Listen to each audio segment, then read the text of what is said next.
गुरुर्ब्रह्मा गुरुर्विष्णू गुरुर्देवो महेश्वरः गुरुरेव परं ब्रह्म तस्मै श्री गुरवे नमः. तस्मै श्री गुरवे नमः. आता पहिल्या 3 ऋचा झालेल्या आहेत. सगळ्यांच्या अगदी मनात पक्क बसलं असेल तरीसुद्धा पहिल्या ऋचेमध्ये काय आहे? भुव हा भुहु भुवहा स्वाहा या 3 व्याहृती आहेत. आणि त्या कशा आहेत?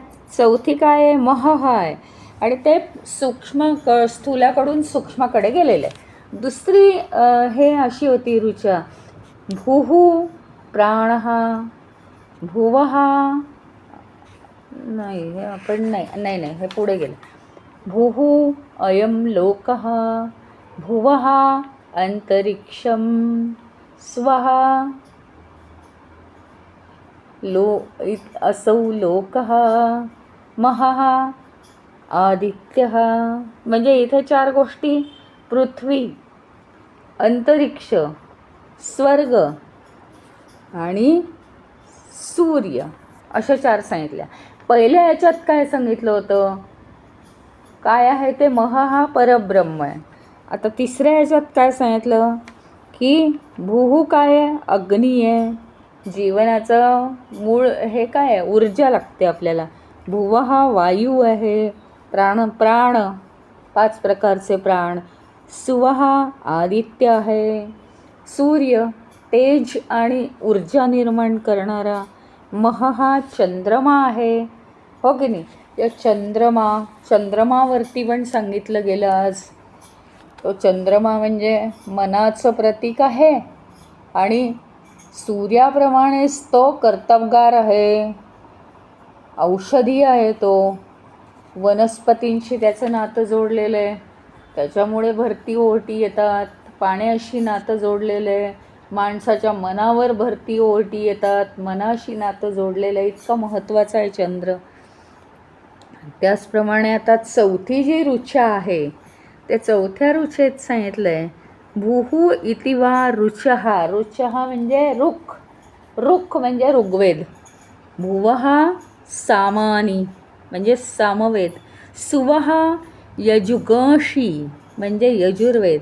महहा ब्रह्म परब्रह्म.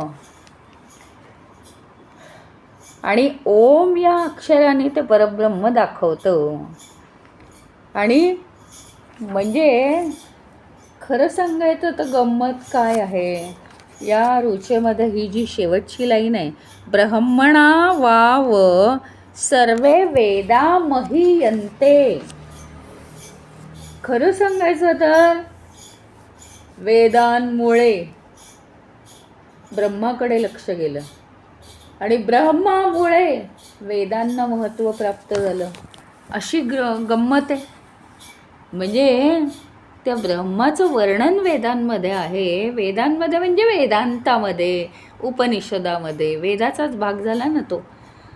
त्याच्यामुळे या सगळ्या वेदांचा केवळ त्यात परब्रह्माचा वर्णन आहे म्हणून वेदांचा एवढा विस्तार झाला असं म्हणावं तर क्षणभर तेही खोटं ठरेल.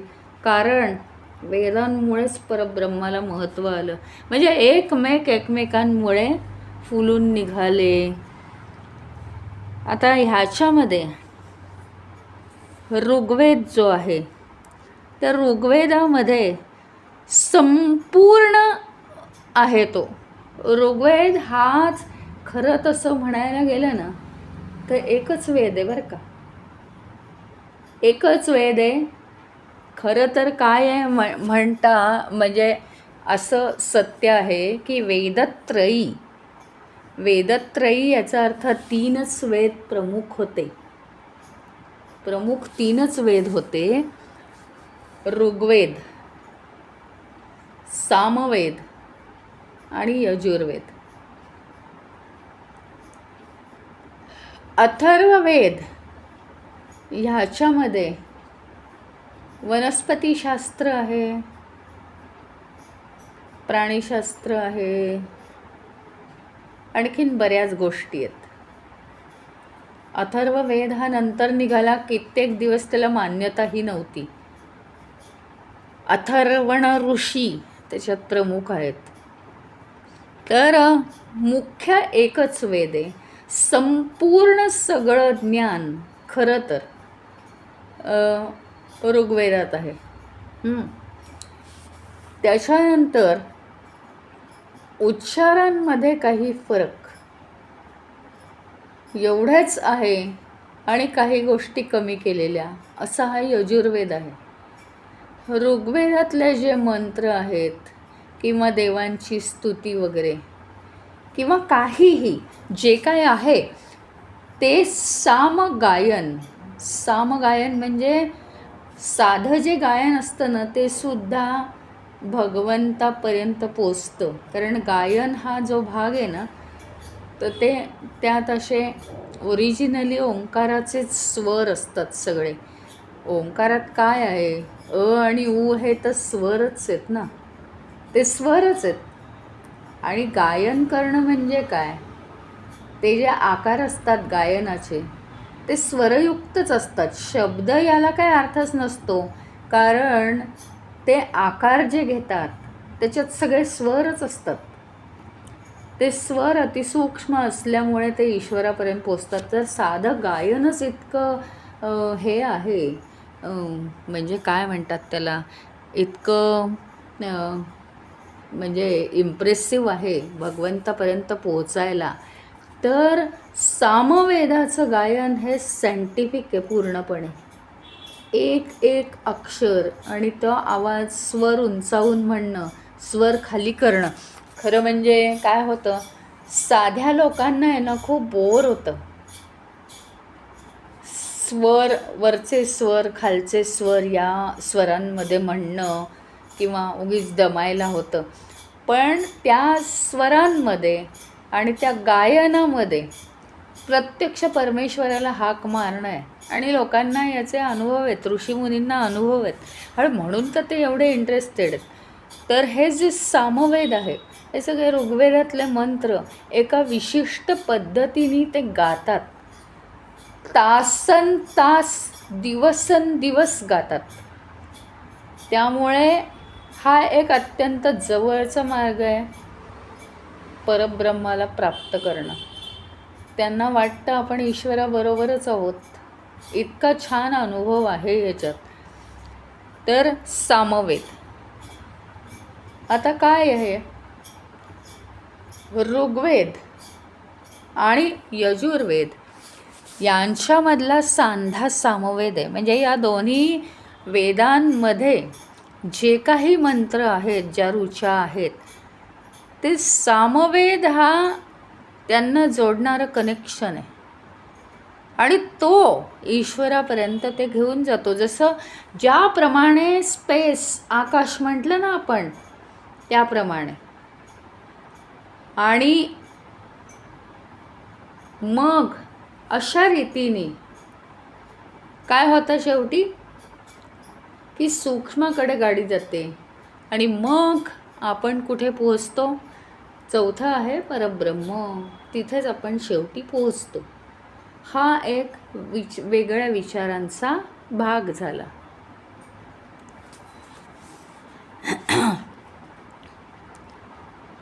आता ह्याच्यात म्हटलं ना तर असं पण आहे, म्हणजे काही गोष्टी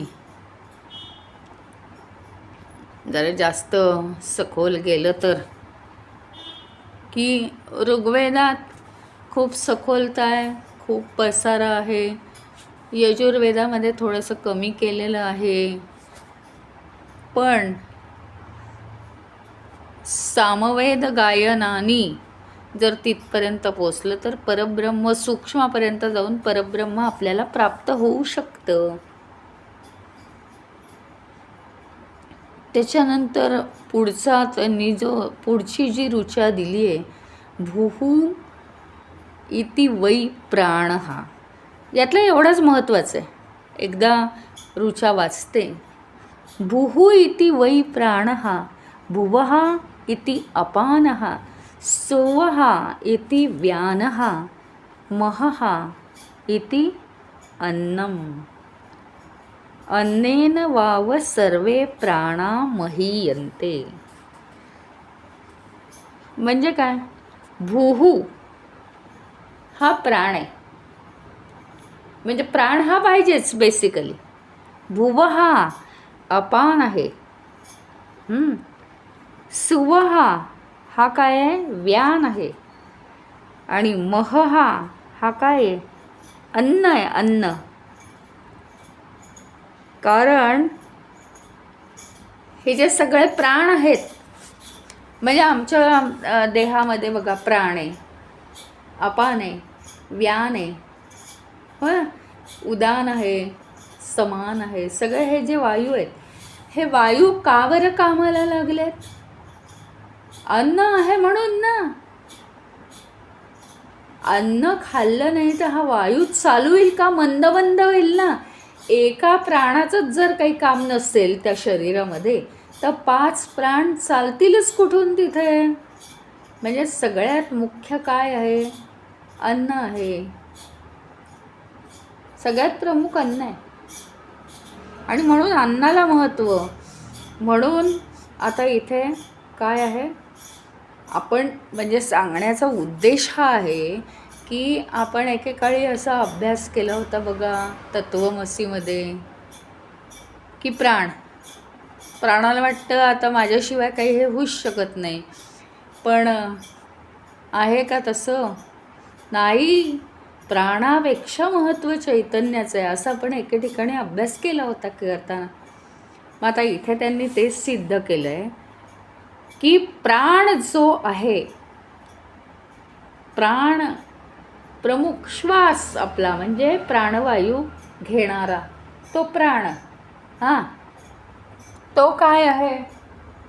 तो प्रमुख प्राण. त्याला मदत करणारे हे सगळे, म्हणजे एक काय करतो? ब्लड सर्क्युलेशन करतो, रक्ताभिसरण. एक काय करतो? पचन करतो. आणखीन काय काय काय काय सगळे करतात वायू. मुळात त्या प्राणालाच कार्य करायला काही काम नसेल तर शरीरात, तर होणार आहे का ते? नाही होणार आहे. मग जर ते होणार नाही तर महत्त्वाचं काय आहे शेवटी? अन्न खाल्लं तर श्वास निर्माण होतो आपला. श्वास घेण्याची शक्तीसुद्धा नसेल एखाद्या माणसामध्ये तर उपयोग काय त्याचा?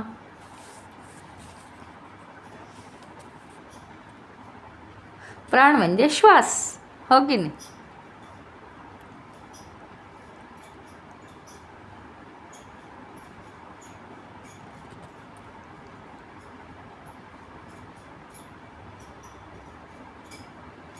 प्राण म्हणजे अजून काय होऊ शकतं?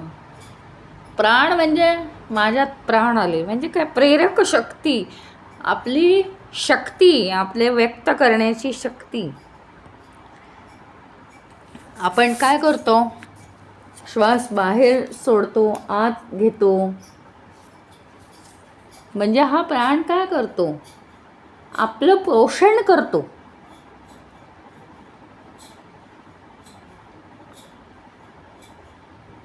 आणि काय आपल्याला ही प्रेरक शक्ती कशी मिळते?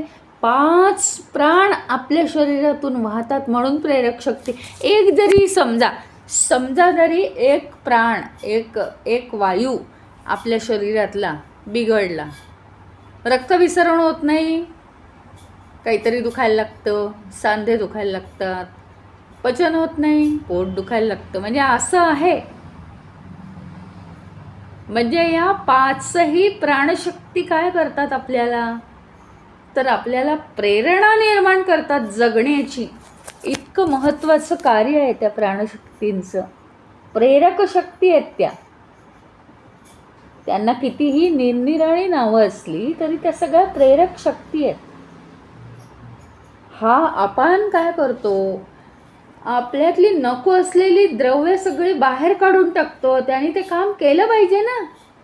आता मुळात हे सगळ्या प्रकारचे प्राण चालू राहण्यासाठी योग्य प्रमाणात अन्न खाल्लं पाहिजे, मग ते प्राण चालू होतील. आणि ते प्राण चालू झाल्यानंतर मग पुन्हा आपण अन्न खाल्लं तर त्याचं सगळं व्यवस्थित पोषण होईल.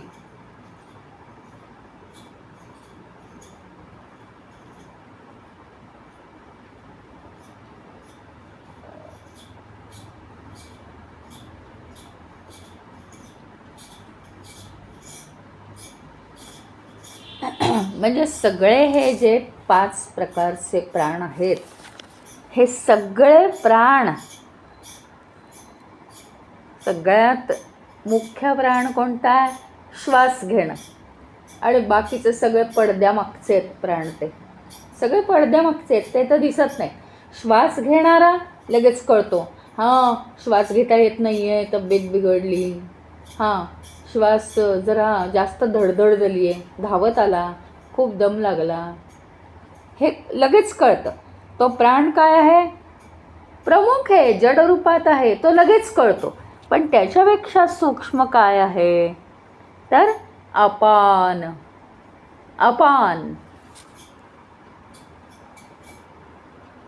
अपान हा काय करतो? आपण हे सगळा एकदा अभ्यास केलेला आहे, तरीसुद्धा एकदा अपान आपल्या शरीरातल्या अशुद्ध द्रव्यांना काढून टाकतो बाहेर. समान काय करतो? पचनक्रिया करतो. उदान काय करतो ते माहिती आपल्याला. एका विशिष्ट मार्गाने जातो ना तो मृत्यूसमयी. जेव्हा आपले सूक्ष्म शरीर जे असतं ते या स्थूल शरीरापासून वेगळं होतं, तेव्हा तो उदान सारखा खालीवर होत असतो आणि तो व्यवस्थित पुढच्या जन्माकडे आपल्याला तो घेऊन जातो, दिशेने, पुढच्या जन्माच्या दिशेने. असे ते काय होतात? सगळे प्राण आपल्याला मदत करत असतात. पण हे सगळे प्राण कसे आहेत? अतिसूक्ष्म आहेत. अशा रीतीने जर एक एक प्राणाला, म्हणजे पहिल्यांदा प्राणायाम, नंतर तो हळूहळू तो श्वास मंद होत जाऊन मग आपण शेवटी कुठे पोचतो तर 4थ्या अवस्थेत, म्हणजे परब्रह्म अवस्थेत पोचतो. आणि अन्नाचं रिलेशन एवढ्यासाठी दाखवलं आहे, थोडंसं अन्न खाल्ल्याशिवाय हे प्राण काम करू शकत नाहीत, नाहीतर तुमचा श्वासच मंदावतो. आणि प्राणांनी काम केल्यानंतर पुन्हा अन्न खाल्लं की पुन्हा त्यांचं सगळं कार्य चालू होतं. तावा एताश्चतस्त्र चतुर्धा चतस्रो व्याहृतया. म्हणजे काय की या ज्या व्याहृती आहेत 4 प्रकारच्या, म्हणजे 4 प्रकारच्या या ज्या हे जे कन्सेप्ट्स दिलेली आहेत त्या जो जाणतो ता यो वेदः स वेदः ब्रह्म. इथे वेद याचा अर्थ जाणणे. तुम्हाला माहिती आहे ना, वेदना हा शब्द माहिती आहे. वेद म्हणजे जाणणे. यो यः वेदः ता यः वेदः स वेदः ब्रह्म. 4 प्रकारची ही जी कनेक्शन्स आपण या पाठामध्ये बघितली, हे जो व्यवस्थित सूक्ष्म रीतीने जाणू शकतो त्याला वेद समजतात, त्यालाच परब्रह्म समजतं. सर्वे अस्मै देवा बलिमा वहंती. आणि अशा रीतीने त्या ब्रह्माला सर्वजण प्राप्त होतात, ब्रह्मापर्यंतच सर्वजण पोहोचतात. इथे हा अनुवाक पूर्ण झालेला आहे. पहिल्या ह्याच्यात काय होतं? भूहू म्हणजे काय होतं पहिल्या ह्याच्यात? लोक म्हणजे पृथ्वी. भुव हा काय होतं? अंतरिक्ष होतं, हो की नाही? म्हणजे आता पंचमहाभूतात्मक बघितलं तर भूहू म्हणजे पृथ्वी, भुवः म्हणजे अंतरिक्ष, सुवः म्हणजे स्वर्गलोक, महः म्हणजे परब्रह्म किंवा सूर्य, काहीही म्हणा. इथे ना सूर्याला परब्रह्म म्हटलेलं आहे. आता याच्यामधलं कनेक्शन काय? पृथ्वी, लोक म्हणजे पृथ्वी किंवा विश्व दोन्ही. मग पृथ्वी म्हणजे स्थूल शरीर, अंतरिक्ष म्हणजे काय? स्पेस. सगळ्याची स्पेस झाली पाहिजे. आपण त्यावेळी पाहिलं स्पेस याचा अर्थ, खरा अर्थ पाहिला. नंतर स्वर्गलोक याचा अर्थ स्थूलापेक्षा सूक्ष्म. स्वर्गलोकाचं सुद्धा कन्सेप्ट सांगितलं तुम्हाला. पापपुण्य काही नसतं तिथे, वृद्धावस्था नसते. तिथे जर काही तुमचं चुकलं, पुराणांमध्ये सांगितली आहेत उदाहरणं की तिथे जर काही तुमचं चुकलं तर काय होतं, तर तुम्हाला शाप मिळतात. कसे शाप देतात एकमेकांना? तू पृथ्वीवर जन्माला येशील, एवढा शाप पुरेसा असतो. कारण तिथल्यापेक्षा पृथ्वीवर सगळेच हाल आहेत. जन्म आहे, मृत्यू आहे. आज हातपाय चालतात, उद्या नाही चालत. आज काहीतरी चांगलं आहे, उद्या वाईट आहे. म्हणजे असं सारखं हलणारं जे जीवन असतं ते स्वर्गात नसतं. त्यामुळे स्वर्ग सूक्ष्म आहे आणि तो प्राप्त करण्याची पात्रता ज्यांची आहे त्यांनाच तो स्वर्ग मिळतो. पुढे आहे सूर्य. ह्याचंही आपण पाहिलं की परब्रह्माच्या पातळीचं सूर्य आहे, त्याच्यामुळे त्याच्याशिवाय काहीच होत नाही. तेज आणि ऊर्जा याच्याशिवाय जीवनच चालत नाही. ह्याच्याप्रमाणे अंतिमतः जे तेज आहे ते म्हणजे परब्रह्म किंवा सूर्य. दुसऱ्या ह्याच्यात काय सांगितलेलं आहे? दुसऱ्या रुचेमध्ये भूहू अग्नी आहे. म्हणजे उष्णता, जीवनाचा प्राणच उष्णता आहे. पण भुवः काय आहे? अग्नी. उष्णता म्हणजे सगळी कामं बिमं करायला आपल्या अंगात उष्णता पाहिजे पहिली. दुसरं म्हणजे काय? वायू.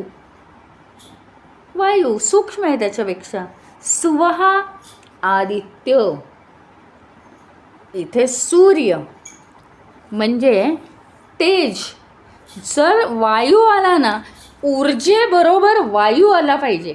म्हणजे माझ्या अंगात ऊर्जा आली आहे, मी खूप काम करते. मानसिक पातळीवर ऊर्जा म्हणजे मस्ती आली आहे मला, म्हणजे मी वाटेल तो विचार करू शकते. म्हणजे असं सगळ्या पातळीवर. पण आता ऊर्जेच्या नंतर काय? वायू पाहिजे ना, वायू. शांत श्वास, शांत विचार, सम्यक सगळं, समान समत्व पाहिजे विचारांचं. हा खूप वाईट आहे, तो खूप चांगला आहे, असं आहे तसं आहे. म्हणजे काहीतरी अगदी दोन टोकांना जाणं, हे नाही आहे माझ्याकडे. वायू हा सुद्धा काय दाखवतो? स्पेस दाखवतो. स्पेस, वायू, हवा. मोकळी जागा जिथे असते तिथे हवा खुलते. तिसरं काय आहे? आदित्य आहे. म्हणजे नुसती ऊर्जा, उष्णता असून उपयोग नाही आहे. नुसती उष्णता हवी आहे का? मला खूप शक्ती आहे, मी खूप कामं करते, मी काय वाटेल ते मिळवू शकते, नुसतं हे आहे का? तर नाही. मनावर पण कंट्रोल आहे, सगळं आहे, पण ते उपयोगाचं नाही. तेज पाहिजे, बुद्धीचं तेज पाहिजे. आणि मग चंद्रमा. चंद्रमा अंतिमतः मनाचा कंट्रोल, अंतिमतः मनावर कंट्रोल, ते सगळ्यात महत्त्वाचं. तर परब्रह्म ते जे मन असतं, पवित्र झालेलं मन, ते मन आपल्याला परब्रह्माकडे नेतं.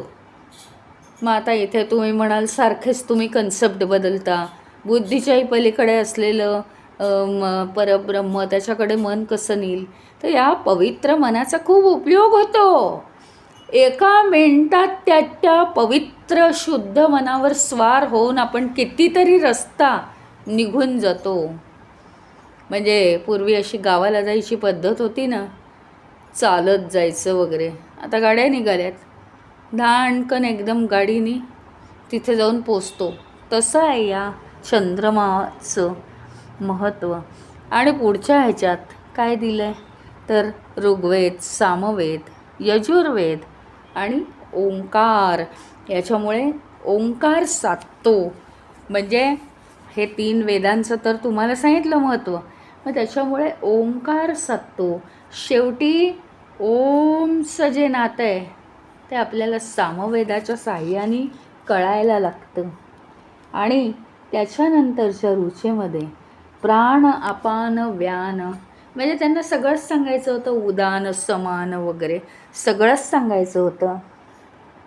आणि सगळ्यात शेवटी मग अन्नाचं महत्त्व आहे. त्यातलं अन्न तुम्हाला माहिती आहे का, याचा खरा अर्थ असा आहे की ह्या सगळ्याचं अन्न काय आहे माहिती आहे का? अन्न हे आपलं खरं अन्न हे परब्रह्म आहे. खरं अन्न आपलं परब्रह्म आहे. ते नसेल तर आहे का काही? काहीच नाही, निरर्थक आहे हे जीवन. अशा रीतीने एकेका विषयावरती आपण कॉन्सन्ट्रेट करायला पाहिजे. इथे आज हा अनुवाक समाप्त झालेला आहे